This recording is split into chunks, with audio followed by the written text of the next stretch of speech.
noite. Continuam os atos de vandalismo e sabotagem. Depois do Kwanza Sul, hoje mais 5 torres de alta tensão foram vandalizadas no troço Dondo Kaswalala. No terreno, as equipas da ENDE e da RNT fazem de tudo para repor a energia às mais de 300 mil famílias para evitar o caos. E a população continua a condenar estes atos e pede mão pesada das autoridades competentes. O presidente da Assembleia Nacional defende reforço da função fiscalizadora como um dos principais desafios do Parlamento para o próximo ano.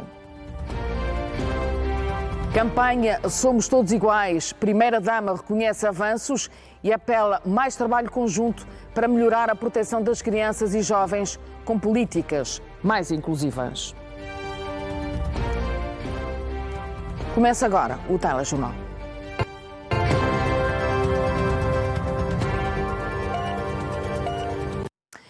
E depois do Sumbe, mais um ato de vandalismo e sabotagem aconteceu hoje. Mais 5 torres foram vandalizadas no troço Dondo Kaswalala, na província do Kwanza Norte. No terreno é possível ver que foram retirados parafusos e cantoneiras que suportam estas torres.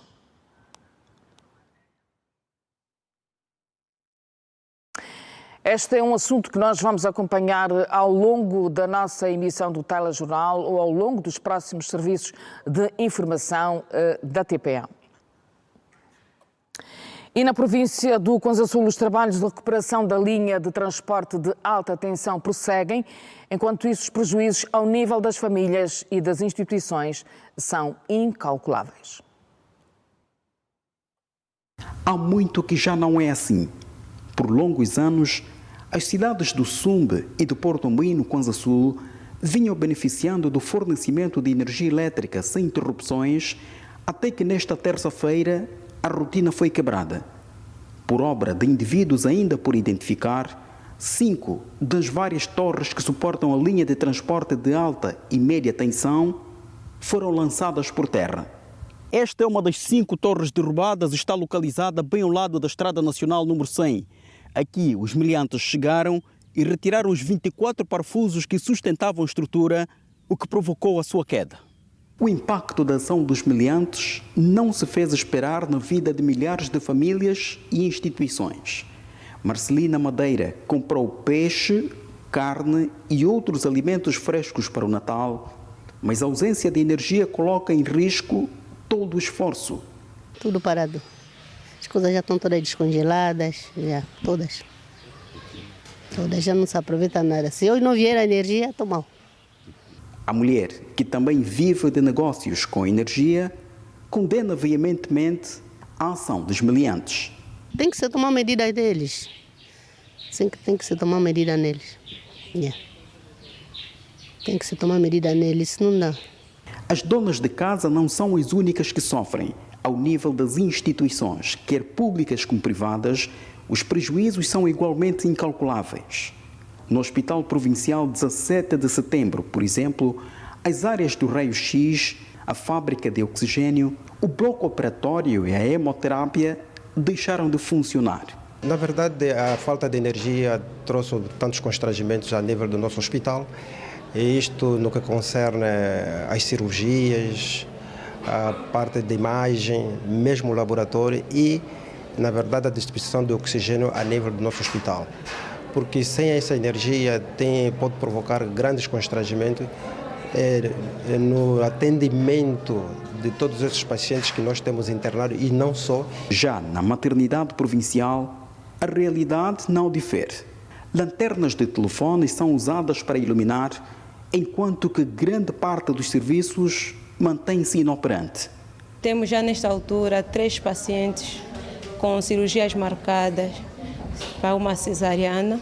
Infelizmente, estamos agora com o problema da corrente elétrica e temos pacientes muito críticos nos cuidados intensivos neonatal, que estão na incubadora. Face a esta situação, estamos com as incubadoras desligadas.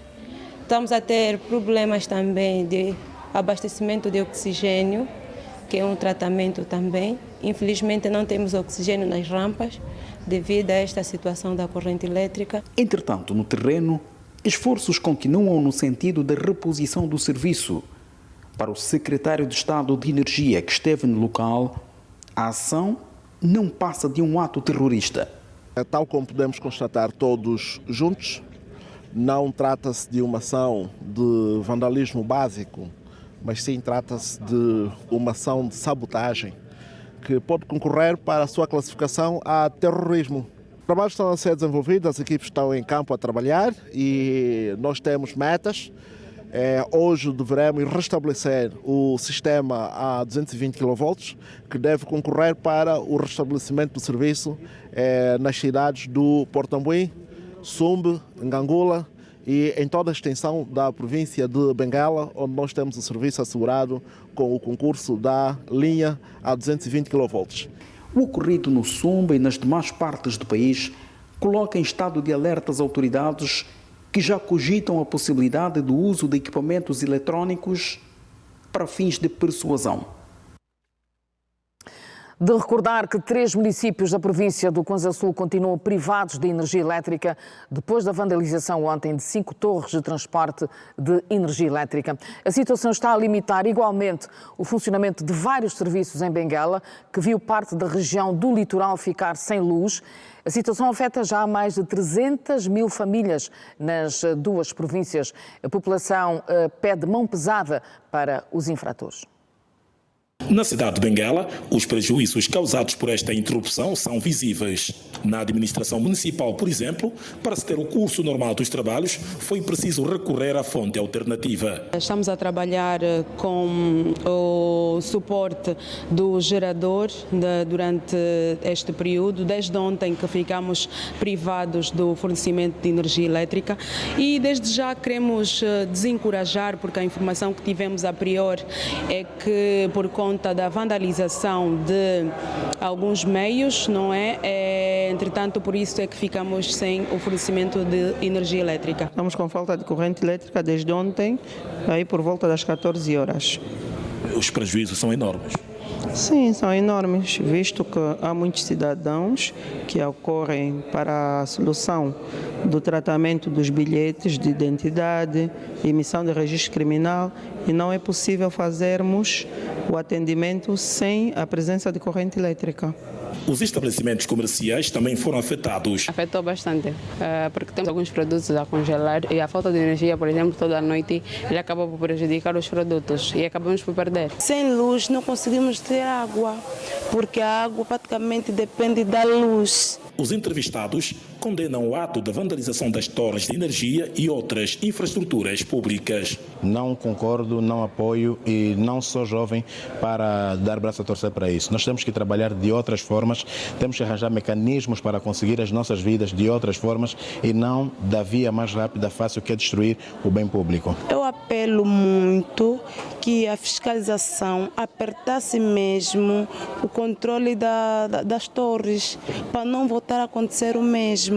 A vandalização, o roubo, vandalização de bens públicos, sobretudo, não se aconselha. Devemos mesmo desencorajar os pais, acho que os encarregados de educação, a família deve ser a primeira fonte onde as pessoas devem tirar o conselho, não é? Para que se apartam destas práticas. E o Ministro da Energia e Águas já condenou mais esta ação de sabotagem perpetrada por indivíduos ainda desconhecidos. João Batista Borges está precisamente em Benguela, onde acompanha a reabilitação e ampliação do projeto integrado de abastecimento de água à zona litoral daquela província. Cenário marcado por ruas às escuras. Assim está o litoral de Benguela, em consequência do corte no fornecimento de energia elétrica devido à vandalização das torres de transporte de energia elétrica no Kwanza Sul. O Ministro da Energia e Águas condena a prática. Lamentável que se segue a outras situações que fomos reportando ou temos reportado ao longo do tempo e é uma preocupação grande não só do Ministério, como também de todo o Executivo. Aliás, Sua Excelência Presidente da República tem sido a primeira pessoa a manifestar preocupação com aquilo que é o vandalismo que se verifica contra bens públicos. E neste caso estamos a falar de uma infraestrutura que atende centenas de milhares de pessoas e que foi, enfim, praticamente destruída, não é? 5 torres que foram derrubadas, resultado da desmontagem das cantoneiras, e neste momento temos então a Benguela e Kwanza Sul sem energia e sem água, claro, porque estamos aqui a visitar, por exemplo, esta estação de tratamento de água, que é importantíssima para Benguela, para os 4 municípios de Benguela, que também não está a funcionar. Não compreendem o esforço que está-se a fazer para a melhoria das condições de vida das populações e têm um comportamento que podemos considerar muito pouco digno e que deve mesmo merecer uma condenação de todos nós e um sancionamento forte para que sirva de exemplo. João Batista Borges avaliou na província os trabalhos de reabilitação e expansão do projeto integrado de abastecimento de água de Benguela, empreitada que melhorará o fornecimento do produto à zona litoral da região. Tínhamos estas instalações muito deterioradas por força, enfim, do tempo e também da deficiente manutenção, e então as pessoas em casa foram sentindo cada vez menos regularidade no abastecimento de água. E então, este projeto vai numa primeira perspectiva que nós recuperemos a capacidade de produção de água, que era 1,5 metro cúbico de água por segundo. Neste momento já estamos, no fundo, a chegar a 1 metro. Estávamos no início com 0,8. Portanto, quando chegamos ao 1,5 metro, já no primeiro trimestre do próximo ano, as melhorias vão sentir-se grandemente. E depois, numa segunda perspectiva, a segunda etapa, a ampliação para mais 0,5 metro cúbico. Ou seja, vamos instalar no total 2 metros cúbicos por segundo. Portanto, esta ampliação vai permitir que mais de 60 mil famílias possam ter água. O processo de cadastramento dos clientes é um dos passos desta nova fase do projeto. O controlo e monitorização são feitos por meios modernos, o que facilitará o contacto com o cliente, a melhoria das receitas e a elaboração de um novo plano diretor para o abastecimento de água ao litoral de Benguela. E alguns comentadores da TPA consideram este um ato de sabotagem que deve ser duramente combatido. Derrubar 10 torres caríssimas num espaço de 24 horas não pode ser tido como um ato isolado. Isto é sabotagem. Para não chamarmos disto de terrorismo, o que é que temos que fazer? Nós não estamos a apontar dedos a ninguém. O que temos que fazer é todos nós nos unirmos para fazermos uma investigação bastante forte e extensiva e não deixar isto apenas ao SIC e ao DIP. Temos que nós todos lançarmos as mãos para irmos buscar o que deve estar no fundo da panela, o pano de fundo desta sabotagem, das torres. É sabotagem. Se recorrermos à Lei 38/20 de 11 de novembro, ao abrigo do 209, diz que quem danificar instalações elétricas, de água e enfim, tem aí uma pena até 3 anos. É uma pena bastante branda. E sempre aqui dissemos, o Estado, o Executivo evoluiu bastante no ano de 2024, ao ter criado a Lei 13/24, a Lei dos Crimes de Vandalismo e dos Bens Públicos. E o que é que aconteceu a 4 de dezembro? Há uns 15 dias, parece para trás, uns 9 ou 12. O Tribunal Constitucional, por reclamação da Ordem dos Advogados, o Tribunal Constitucional derrubou várias normas que estão prescritas nessa Lei 13/24 e retirou aquelas penas, porque esta lei já defendia que a pena a partir de 2024, quem fosse vandalizar bens públicos, destruir infraestruturas, receptação de infraestruturas elétricas, água, aeronáutica, enfim, a pena iria ter 25 anos de prisão. Por reclamação da Ordem dos Advogados, o Tribunal Constitucional derrubou a um acórdão 1056/25, recente, de 4 de dezembro, que vem proibir a aplicação dessas penas. Nós também não podemos ser ingênuos que isso é um caso isolado, como dizia o Dr. Alcântara, já não é um caso isolado, né?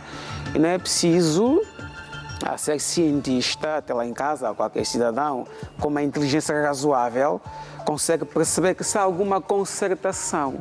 Porque 2 cidadãos ou 3 para derrubarem e roubar alguma cantoneira, alguns parafusos, até ali é aceitável. Quando chegamos em 10 torres, já não é aceitável alguma associação criminosa. Não é um crime isolado.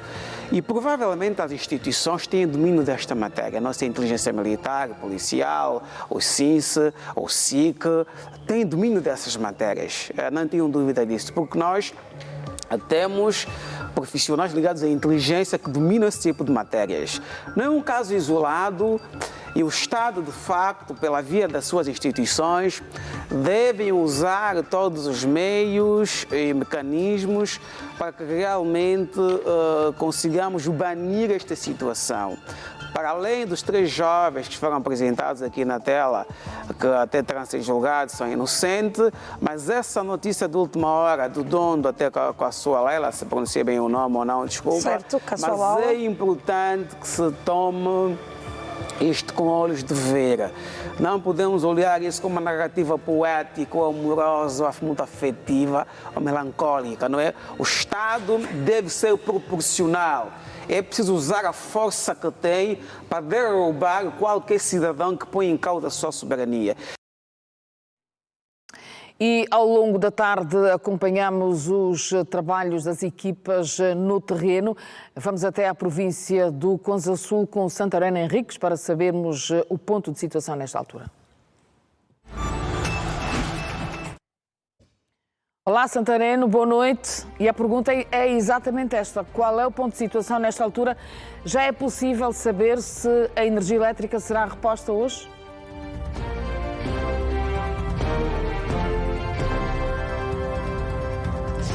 Boa noite, Fernanda. Boa noite a todos. Na verdade, já é possível. As informações são muito boas de que nós temos, que segundo a entrevista que nós tivemos esta tarde com o secretário de Estado para a Energia, que visitou o local onde decorrem os trabalhos de reposição da linha, hoje, ainda hoje, as províncias do Conza Sul e de Benguela deverão ter restabelecido o serviço de fornecimento de energia. Nós estamos a falar aqui, a partir de um dos pontos onde decorreram os trabalhos, onde provavelmente, portanto, segundo as informações preliminares que temos, deverá acontecer o ato da religação. Todavia, importa aqui salientar que o dia de hoje foi dedicado à remoção da segunda torre que havia-se sobreposto à linha de 220 e que removido que está, as condições estão agora criadas para que as autoridades possam então colocar a linha em carga e deste modo poder fornecer a energia às províncias do Conza Sul e também à província de Benguela. Portanto, este é o ponto de situação que se nos oferece apresentar neste telejornal, enquanto aguardamos a todo instante que a religação então aconteça. Muito bem, Santarém Henriques, muito obrigada. É uma ótima informação realmente para as famílias e para as instituições que desde ontem, às 14 horas, estavam privadas de energia elétrica. E seguimos, 2 pessoas morreram na última madrugada na sequência de um grave acidente de viação ocorrido no Largo Zé Pirão, em Luanda. 8 pessoas ficaram igualmente feridas e foram transportadas para o Hospital do Prenda com prognóstico reservado. O acidente aconteceu na madrugada desta quarta-feira no cruzamento do Zé Pirão. A Polícia Nacional aponta o excesso de velocidade e o incumprimento das regras de cedência de prioridade como estando na base do ocorrido. O impacto violento do acidente resultou na perda de vidas humanas e em danos avultados. É uma tragédia de facto. Tratou-se de uma colisão entre dois veículos automóveis seguido do capotamento. Portanto, a viatura do Barca Land Cruiser, que vinha por volta das 3h20, vinha no sentido norte-sul e, portanto, perdeu, o motorista desta viatura perdeu o controle da mesma e no espaço visível à sua frente foi colidir com uma outra viatura turismo de marca Chery, onde vinham os ocupantes. Não é? Essa tragédia ou este acidente resultou na morte de 2 ocupantes e 8 feridos. Prontamente, os feridos foram transportados para o Hospital do Prenda. Nós recebemos 4 doentes, né? Dos 4, 3 foram operados aqui no nosso hospital. Neste momento, temos 2 doentes ainda na mesa operatória a recuperarem da anestesia, porque teve que intervir a equipa de cirurgia geral e a equipa de ortopedia. A equipa médica do Hospital do Prenda assistiu os pacientes. Um deles foi amputado a perna. O primeiro doente operado já se encontra na nossa sala de recuperação anestésica. Foi vítima também deste acidente trágico, né? Que resultou numa amputação traumática do pé direito. Os outros 2, um deles, o de 22 anos, teve, para além de um traumatismo abdominal fechado, com lesão do baço, nós tivemos que retirar o baço, também teve uma disjunção da sínfise pública. Tragédias perfeitamente evitáveis. Está reaberta a conhecida Rua da Suave em Viana. O governador Luís Nunes destacou as vantagens dos mais de 3 quilómetros reabilitados ao longo deste ano. Um dia diferente para quem circula nesta zona de Viana. Estou tão emocionado que essa via abriu. Hoje estou a passar pela primeira vez. Não sei como agradecer. Não contávamos que essa via ficaria assim. Pelo tempo que está, não contávamos. É só de agradecer a Deus. A Rua da Suave tem uma nova imagem. Felicidade para Roberto da Silva, Ângela Cilili e demais moradores que esperaram algum tempo para ver o troço asfaltado. Quando chove aqui, a estrada fica perturbada, não tem como passamos situação muito péssima, mas graças a Deus gostamos desse jeito que nosso Estado fez para nós. Estamos na cidade, está mesmo bem bonito mesmo, estamos a gostar. São mais de 3 quilómetros de estrada reabilitada, quase um ano. Para o governador de Luanda, trata-se de mais uma infraestrutura que vai servir os cidadãos. Não é só para a população daqui, que ao longo da via, é da zona, na própria zona. São ganhos infinitos, né? É uma avenida que tem passeios, vai ter arborização, tem iluminação pública, melhorou em tudo, né? É mesmo pista, que haja muita carteira e eu até agradeceria que acrescentasse mais passadeira, porque tem muitas entradas aqui. Apelo a toda a comunidade, em geral daqui de Viana, que preservamos nossas estradas. A Avenida Luther Rescova também está a merecer intervenção profunda. A empreitada Camama-Viana decorre a um ritmo acelerado para a conclusão de 6,8 quilómetros de estrada. Tínhamos que fazer esta obra de drenagem que vai receber as águas da que nós estamos a fazer e da Suave. Portanto, esta era uma zona que havia sempre muitas inundações, muitas queixas, até no condomínio da Sanongol. Portanto, vai deixar, depois desta obra terminada, vai deixar de ter essas preocupações. A próxima rua a ser intervencionada pelo governo provincial de Luanda será a Beto Carneiro, em Viana. É mais uma das alternativas para o trânsito a nível da província de Luanda. Com a reabertura desta via, poderá melhorar significativamente os congestionamentos nas avenidas de Olinda Rodrigues e a Luther Rescova. João Machado, André João e Manico de Miranda, TPA, em Viana. E nós fazemos o primeiro intervalo do telejornal. Regresse connosco, como sempre. Conto consigo. Até já.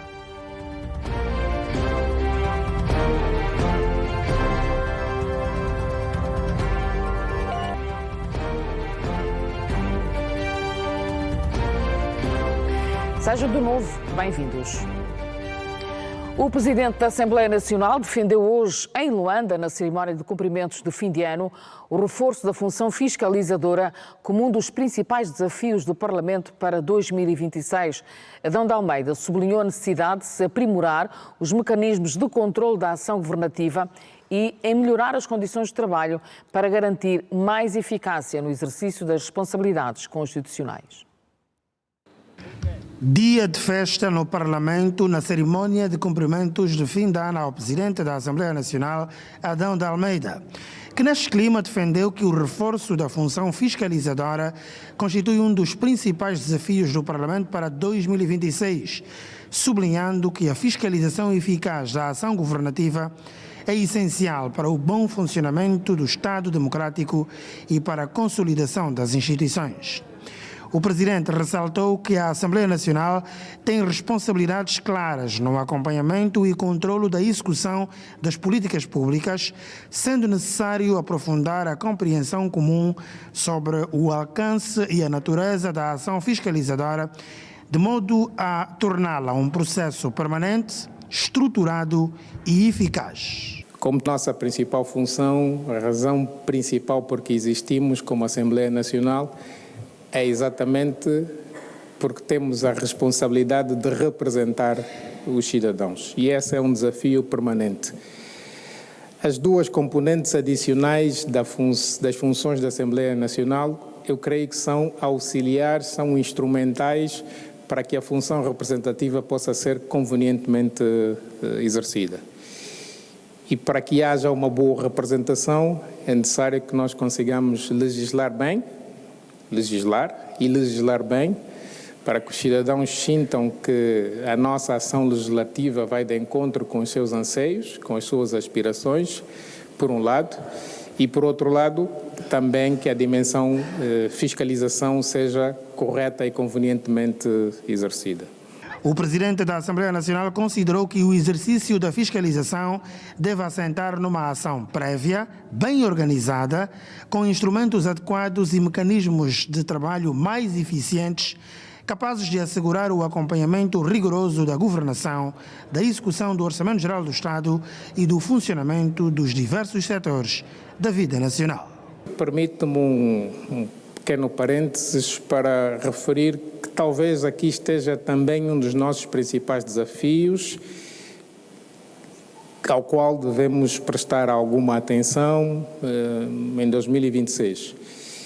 E esse desafio tem que ver com o exercício da ação fiscalizadora, que tem uma questão prévia, do meu ponto de vista, que é conseguirmos estabilizar a nossa compreensão sobre o que é a fiscalização da ação do Poder Executivo. Ou seja, a percepção que tenho é que, se temos clareza quanto à necessidade de haver fiscalização, não concluímos o processo de formação da nossa vontade coletiva sobre o que é a fiscalização, sobre como é que se exerce a fiscalização.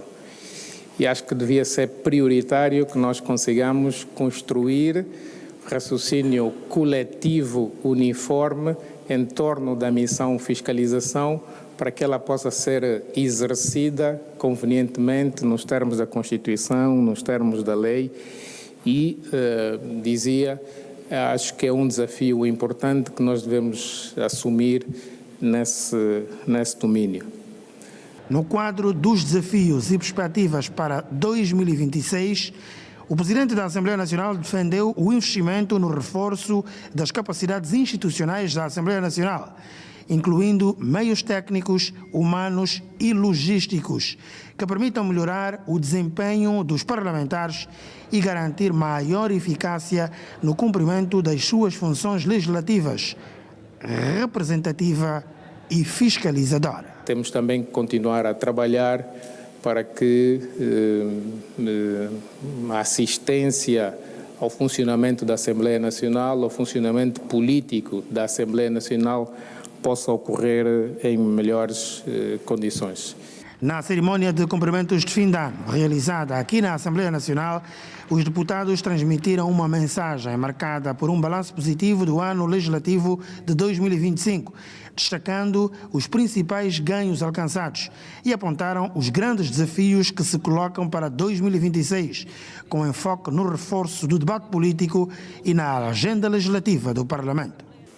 Se os pontos positivos animam-nos a caminhar para um futuro com mais firmeza, mais confiança, alento e solidariedade entre nós e em harmonia e alinhamento com a liderança da Assembleia Nacional, sabiamente conduzido por Vossa Excelência, os pontos negativos lembram-nos que somos humanos, falíveis e que precisamos de reconhecer as nossas limitações humanas diante de tamanhos desafios que se nos colocam no dia a dia, no nosso lugar de trabalho, nas nossas famílias, no nosso lar e nas nossas comunidades.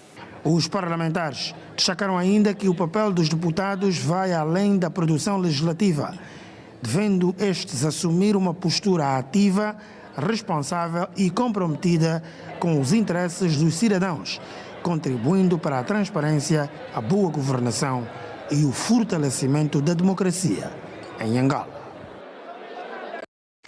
O projeto solidário Enabraço, iniciativa das edições de novembro, ganhou este ano o apadrinhamento do ministro Mário Oliveira, numa ação que se enquadra na campanha de solidariedade às crianças do Centro de Acolhimento de Mbanza Congo.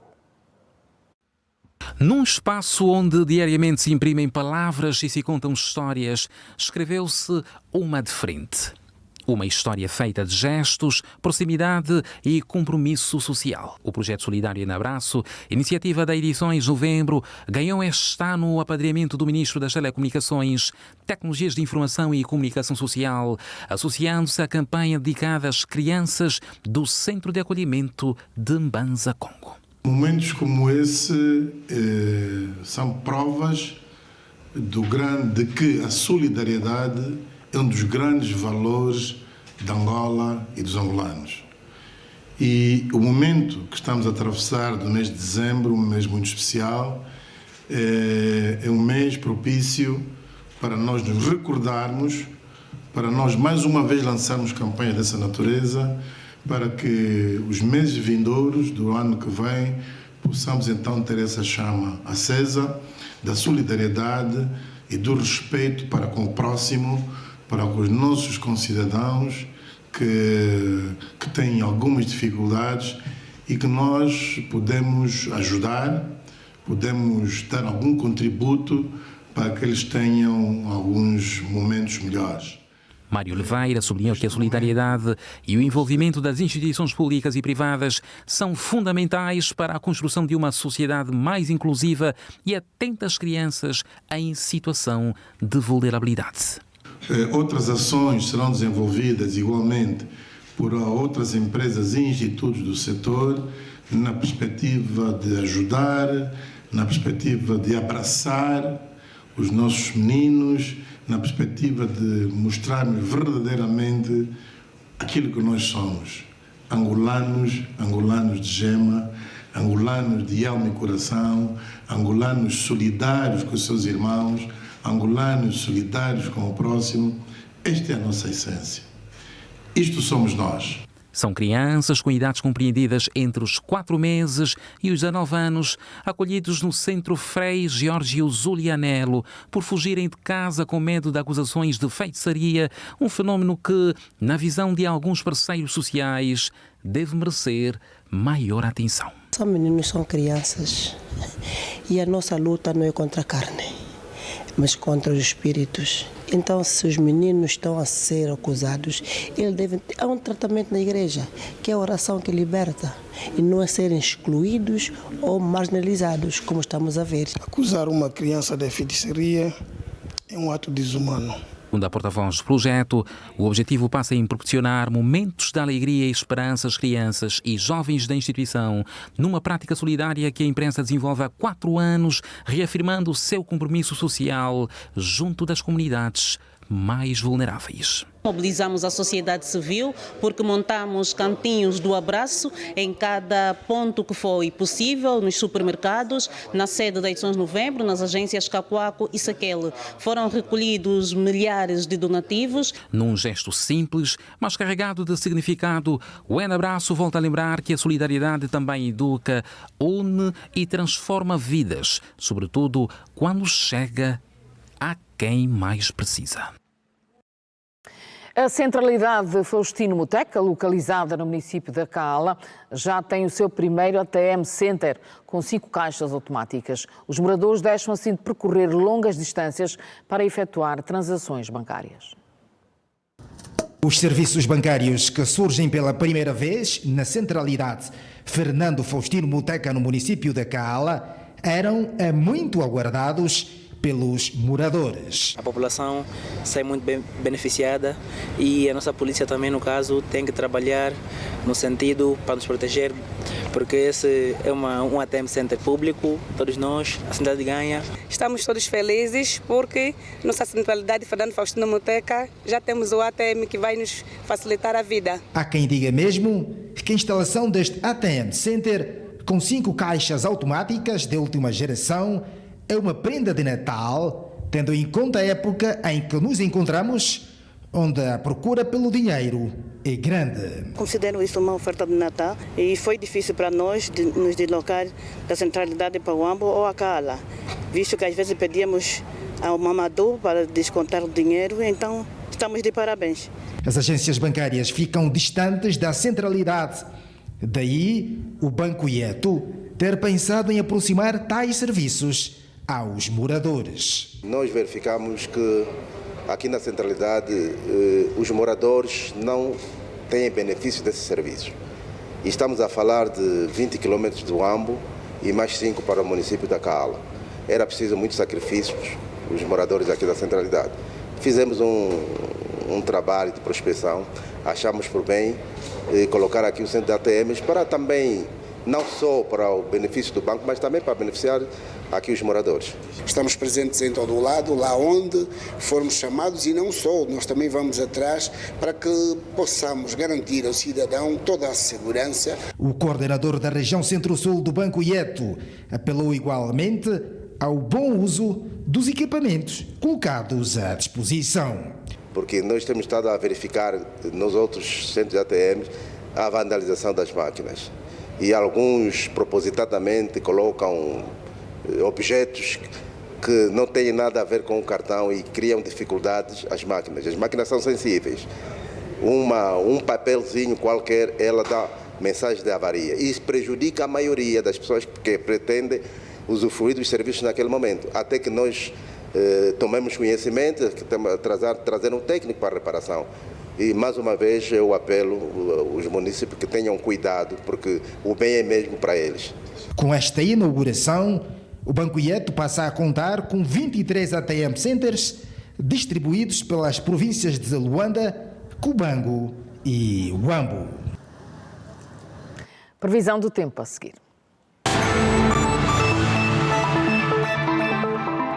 Dalila, boa noite.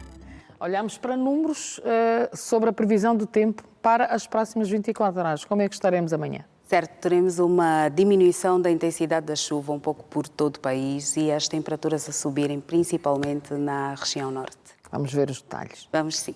Vamos ver os dados fornecidos pela Inamet. A previsão é válida até às 18 horas da manhã. Começamos, como sempre, com a umidade relativa do ar, continua alta em quase todo o país, com percentagens que vão de 50% a 100%, ligeiramente mais baixa na faixa litoral sul do nosso país. Vamos olhar agora para o norte e também para o leste, onde as cidades de Mbanza, Congo, de Caxite, Luanda e Catete têm a previsão de céu parcialmente nublado. As restantes cidades dividem-se em chuvisco, chuva fraca moderada, probabilidade de ocorrência de trovoada e 5 graus. É a cidade mais quente do nosso país para as próximas horas. Estamos já no centro e no restante do leste, onde Benguela tem a previsão de céu parcialmente nublado. As restantes cidades têm a previsão de chuva fraca e chuva fraca moderada.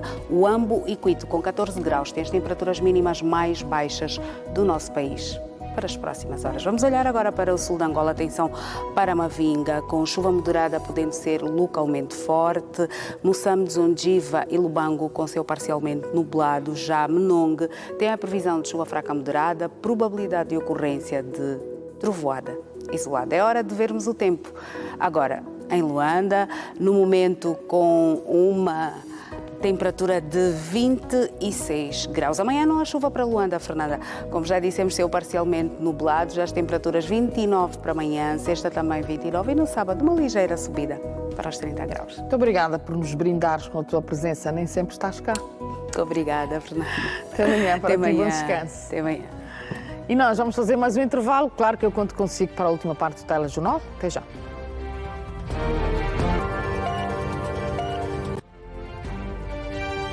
Regressamos para mais momentos de informação no Telejornal. Celebra-se hoje o Dia do Exército Angolano. A seguir, acompanhe a mensagem do Presidente da República e Comandante em Chefe das Forças Armadas Angolanas. Mensagem de felicitações.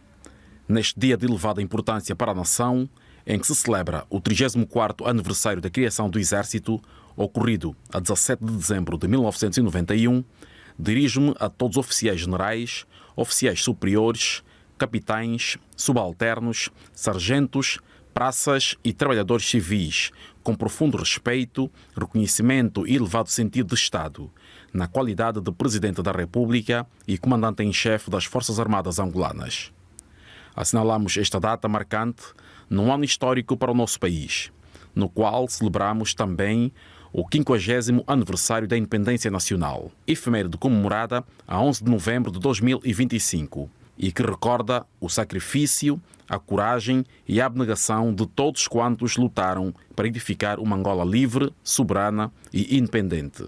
Ao longo destas mais de 3 décadas, o Exército de Angola tem-se afirmado como um dos pilares essenciais da defesa da integridade territorial, da manutenção da paz, da segurança interna e da estabilidade nacional.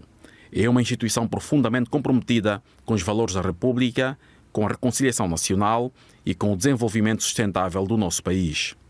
O Exército nasceu da vontade soberana do povo angolano de consolidar a paz, transformar o passado de conflito em futuro de esperança e construir uma força terrestre robusta, disciplinada, organizada e capaz de defender a pátria em qualquer circunstância.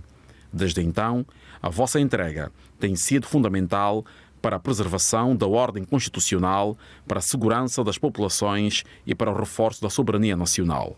Quero, por isso, prestar homenagem a todos os militares e trabalhadores civis do Exército de Angola, que servem a bandeira nacional com coragem, sentido patriótico, disciplina, profissionalismo e espírito de missão. O mundo contemporâneo exige das forças terrestres maior atenção às novas dinâmicas geoestratégicas, à rápida evolução tecnológica, às ameaças híbridas, cibernéticas e não convencionais, bem como a capacidade de atuação conjunta com outros ramos das Forças Armadas angolanas e com os parceiros estratégicos do Sistema de Segurança Nacional. Neste sentido, o Exército reafirma o seu compromisso em continuar a promover a modernização e o reequipamento do Exército, assegurando recursos humanos competentes, meios atualizados, formação contínua, inovação tecnológica e capacidade operacional reforçada. O capital humano continua a ser a mais importante força do Exército de Angola.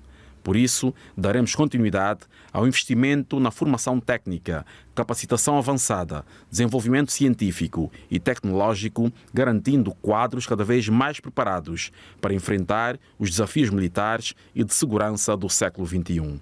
É, igualmente, motivo de orgulho destacar o papel crescente do Exército na cooperação militar regional, africana e internacional, por via da diplomacia militar, do intercâmbio técnico-profissional e da participação em operações de apoio à paz, em missões de estabilização e em iniciativas de segurança cooperativa. O vosso contributo nestes domínios tem elevado o prestígio de Angola e projetado o profissionalismo das Forças Armadas angolanas no continente e no mundo. Neste ano jubilar, celebramos não apenas o passado, mas também o compromisso com o futuro. Um futuro que exige de todos nós mais disciplina, mais união, mais espírito de missão, mais dedicação à construção de uma Angola justa, pacífica, próspera e plenamente integrada na comunidade das nações. Reitero, por isso, o meu compromisso enquanto Presidente da República e Comandante em Chefe em apoiar firmemente todos os esforços que visem fortalecer o Exército de Angola, reforçar a sua coesão, valorizar a carreira militar e consolidar a sua missão suprema: defender e preservar a integridade territorial, a soberania e a segurança nacional em estreita colaboração com os órgãos do Sistema de Segurança Nacional. A todos os oficiais generais, oficiais superiores, capitães, subalternos, sargentos, praças e trabalhadores civis, endereço as minhas mais calorosas felicitações e o profundo reconhecimento da nação pelo vosso inestimável contributo à paz, à segurança e ao desenvolvimento de Angola. Viva o Exército de Angola, viva as Forças Armadas Angolanas, viva o povo angolano. Luanda, 17 de dezembro de 2025. O Presidente da República e Comandante em Chefe das Forças Armadas Angolanas, João Manuel Gonçalves Lourenço. O general Manuel Herder Vieira Dias Júnior Copelipa foi condecorado esta quarta-feira com a medalha comemorativa dos 50 anos de independência, classe única, e com a medalha do valor das Forças Armadas de primeira classe. Foram igualmente condecorados cerca de 70 oficiais generais e superiores do Exército no ativo, na reforma e a título póstumo. O ato foi presenciado pelo Ministro da Defesa Nacional, João Ernesto dos Santos Liberdade, pelo chefe do Estado-Maior-General das Forças Armadas Angolanas e por altas patentes militares da Polícia Nacional, dos órgãos de segurança, familiares e convidados. Na ocasião, o Ministro de Estado e chefe da Casa Militar do Presidente da República destacou o importante papel desempenhado por esses bravos combatentes em prol da defesa da pátria.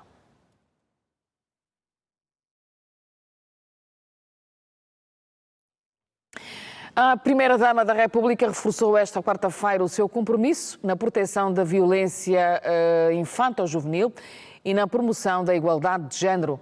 No encerramento da campanha Somos Todos Iguais, Ana Dias Lourenço reconheceu avanços nesta área e apela a todos a trabalho conjunto que permita a contínua melhoria da proteção das crianças e jovens e de políticas mais inclusivas.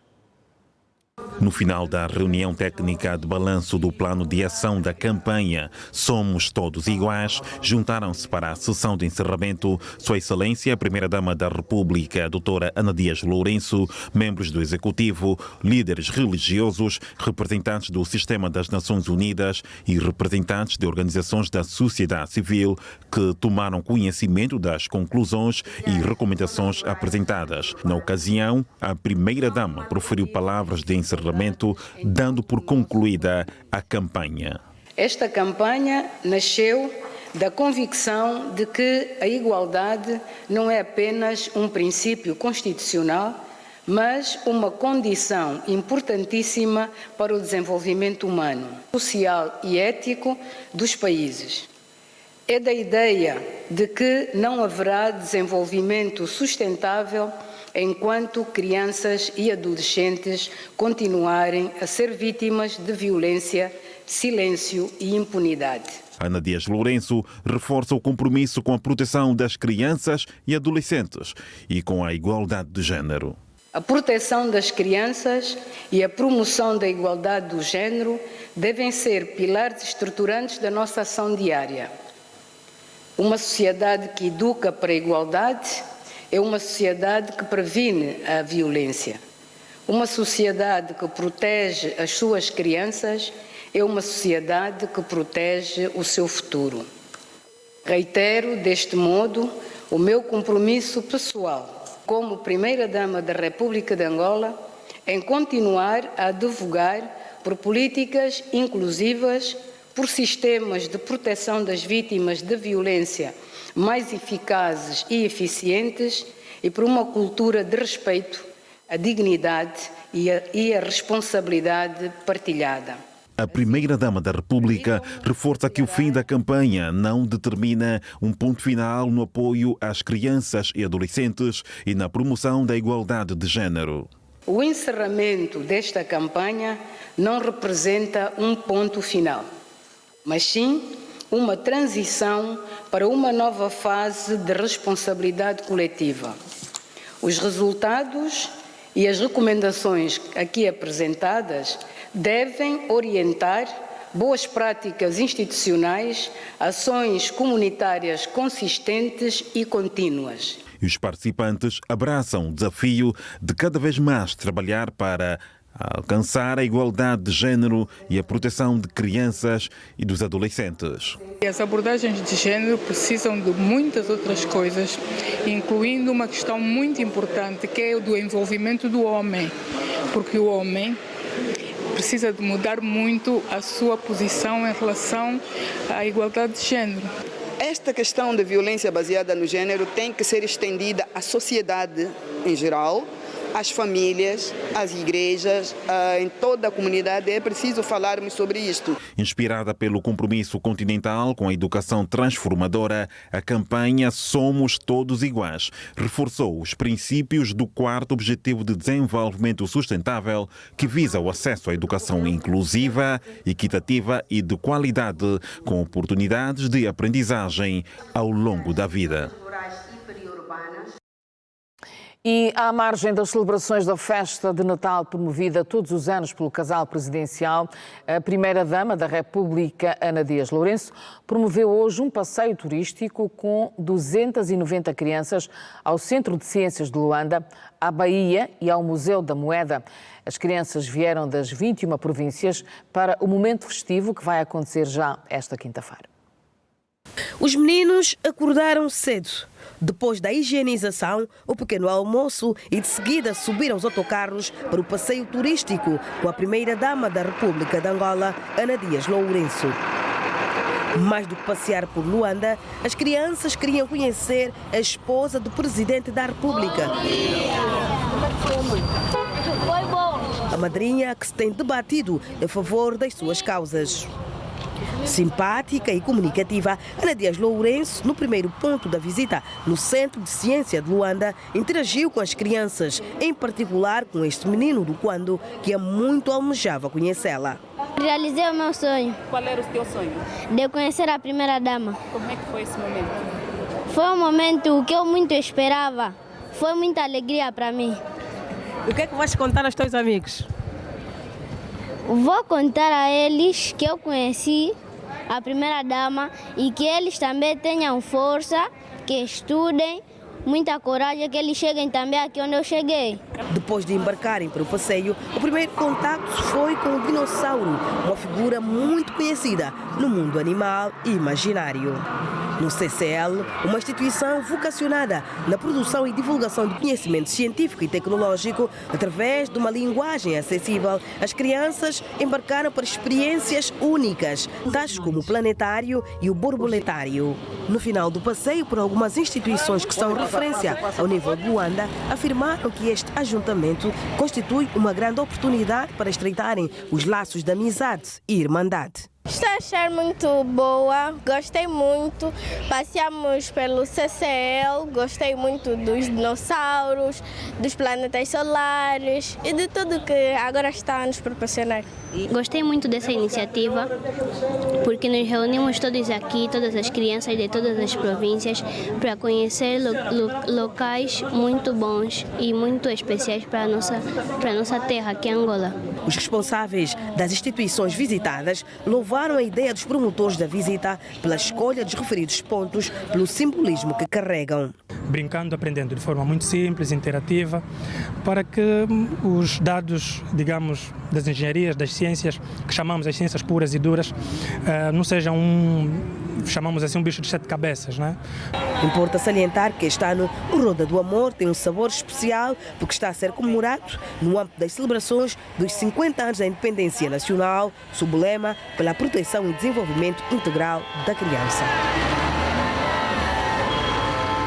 presença de cerca de 290 crianças com idades entre os 8 e 14 anos das 21 províncias de Angola. A festa de Natal a ser proporcionada pelo casal presidencial reflete uma representação nacional inclusiva. Entretanto, a visita a alguns pontos de Luanda, como o CCL, a Baía de Luanda e o Museu da Moeda, vem reforçar a importância da união neste período festivo. As imagens são do Osvaldo Rocha, Francisco Miranda, Manuel da Silva, Pereira da Silva. Eu sou a Rita Solange.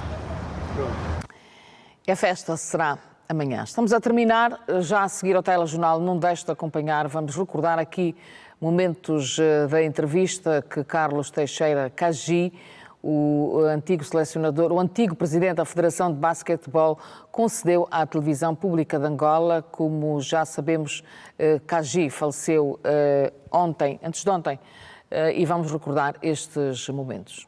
Boa noite, até amanhã.